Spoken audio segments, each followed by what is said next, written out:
नमस्कार दोस्तों, मैं डॉक्टर अनुभव शुक्ला, आयुर्वेदाचार्य। आज आपके सामने जो विषय लेकर आया हूँ वो आप लोगों की ज़िंदगी से बहुत ज़्यादा संबंधित है। आप उसे अगर मेरी चीज़ों को फॉलो करेंगे जो मैं बताने जा रहा हूँ तो उससे बचे भी रह सकते हैं। अगर बाई चांस हो भी जाता है तो आप उससे कॉम्प्लिकेशन के दौर में नहीं जाएंगे, उसमें आपकी लाइफ स्टेबल रह सकती है। वो विषय आज का है रूमेटॉइड अर्थराइटिस, जिसको कि आम भाषा में गठिया भी कहते हैं। आयुर्वेद के परिप्रेक्ष्य में इसको आमवात कहते हैं।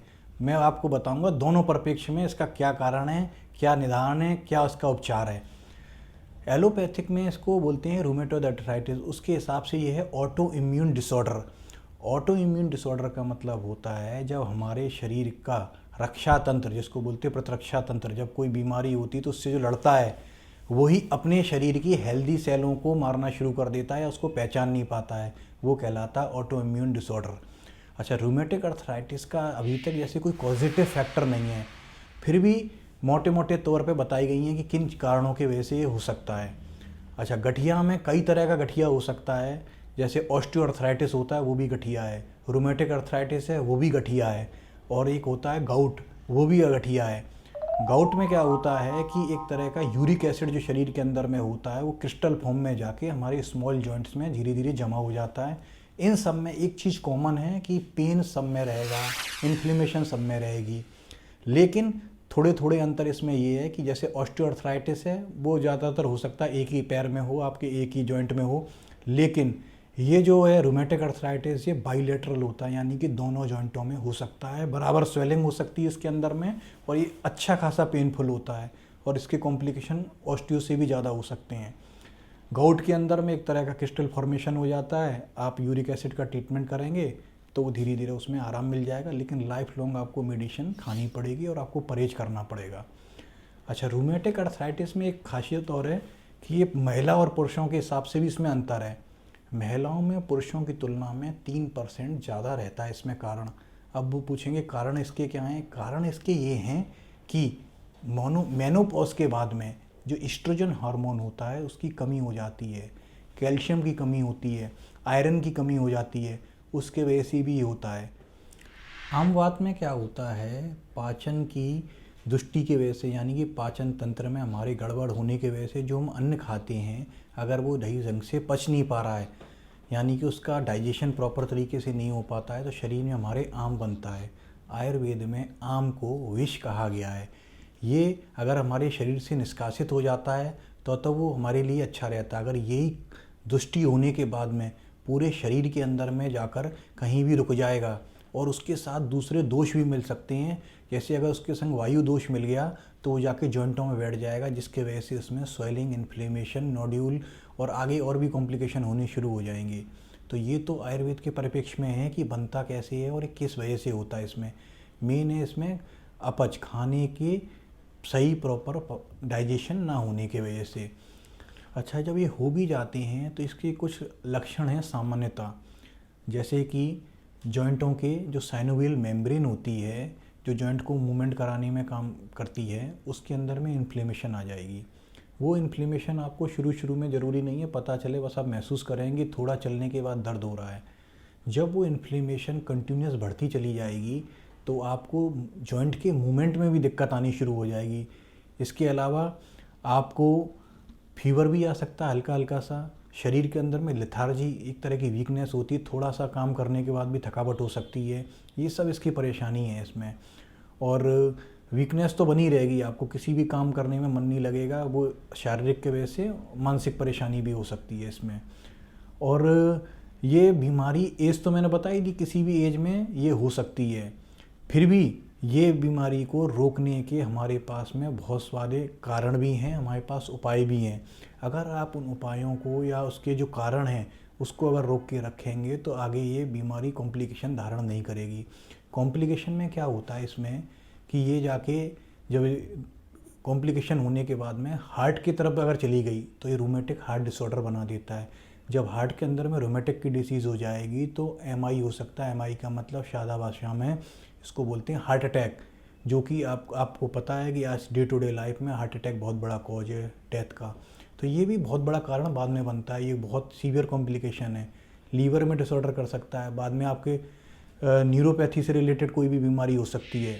अब हम समझते हैं कि जो आरए है यानी कि रूमेटिक अर्थराइटिस है, इसका डायग्नोस कैसे हो।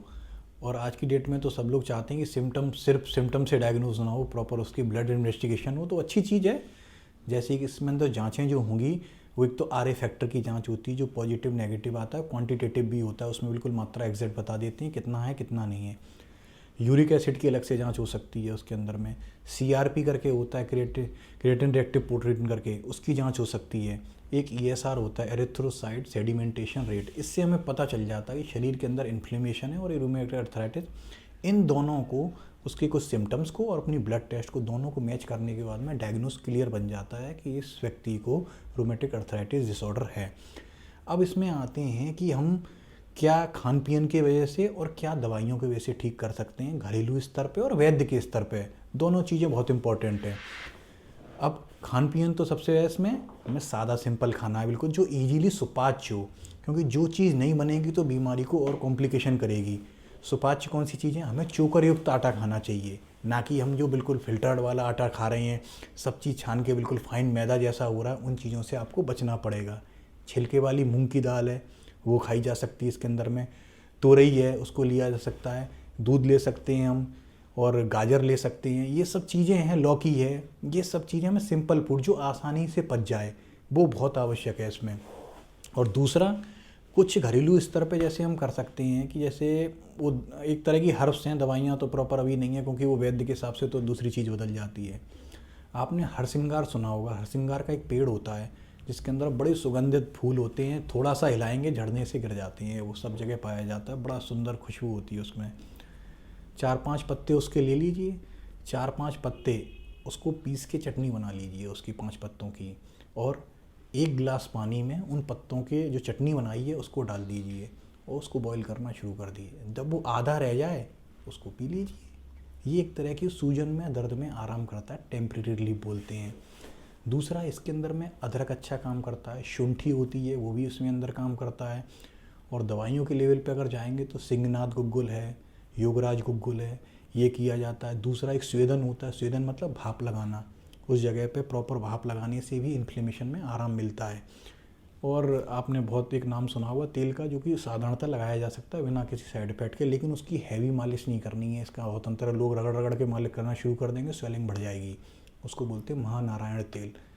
तो ये घरेलू स्तर पर ले सकते हैं। फिर भी ये तो हो गया आपका प्रारंभिक स्थिति, अच्छे वैद्य से मिलिए और मिलने के बाद में अपने पूरी लक्षण बताइए। जो जो प्रॉपर ट्रीटमेंट होगा उसमें कुछ रस भस्म वगैरह भी चलती हैं जो यूज करते हैं, स्वर्ण यूज होता है इसके अंदर में, ताम्र यूज होता है, यशद यूज होता है इसके अंदर में, और भी डॉक्टर फिर आपकी प्रकृति के अनुरूप दवाइयाँ देते हैं। वो दवाइयाँ प्रॉपर ट्रीटमेंट है, सिर्फ दर्द बंद करना इलाज नहीं है इसका। एक तो दर्द भी बंद हो जाए और दूसरे इसके कॉम्प्लिकेशन ना हो, और जो सिम्टम है प्रेजेंट वाले उनमें भी आराम मिले, ये प्रॉपर डॉक्टर का काम होता है। तो मेरा आपसे कहना है कि डॉक्टर से ज़रूर मिलें अगर ये डिजीज़ के लक्षण हो रहे हैं या डायग्नोस कराना है इसके अंदर में। चूँकि हमारा इस फील्ड में 3 पीढ़ी का अनुभव है, तो वो अनुभव हमारे लिए कारगर होता है। तो हमें किस पेशेंट को कितनी मात्रा में क्या दवाई देनी है, इसका हमें फ़र्क बेनिफिट होता है। क्योंकि दवाइयाँ तो मार्केट में बहुत अवेलेबल है, डॉक्टर भी बहुत अवेलेबल हैं, लेकिन जो पर्टिकुलर चीज़ आपको एक्सपीरियंस के साथ में मिलेगी उसका बहुत बड़ा अंतर पड़ता है। तो ज़रूर आपको जो नीचे नंबर दिया जा रहा है उस नंबर पे आप कॉल करके अपना कंसल्टेशन कर सकते हैं, अपॉइंटमेंट भी बुक कर सकते हैं, क्योंकि आपको इसकी एक तो बेहतर डायग्नोस और बेहतर ट्रीटमेंट की बहुत आवश्यकता है। इलाज तो कोई भी कर सकता है, कहीं पे भी कर सकता है, लेकिन इसमें एक्सपीरियंस का बहुत बड़ा रोल होता है।